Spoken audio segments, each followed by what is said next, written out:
Sejumlah pejabat diduga terlibat membantu aktivitas kelompok kriminal bersenjata alias KKB di Kabupaten Duga, Papua Pegunungan.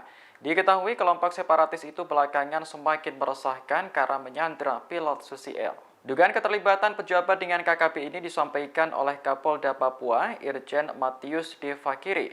Ia menyebut ada sejumlah pejabat yang selama ini membiayai KKB pimpinan Egyanus Kogoya.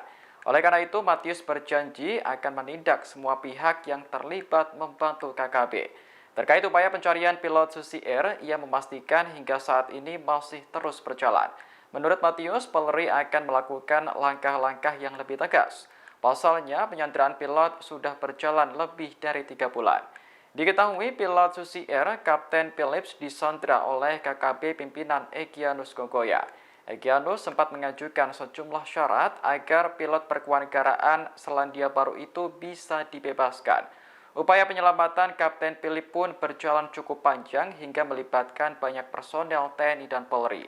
Dalam perjalanannya, sejumlah personel akhirnya gugur karena diserang. Ya, tentunya kan ini kan masih dalam pengawasan tim dan Kapten. Kalau saya sampaikan nanti kan itu tidak terbatas, karena itu bagian daripada nanti satu operasi. Tidak boleh kita buka di luar. Tentunya saya berdasar kepada apa yang sudah ditangkap oleh Kapten, kita lakukan proses hukum.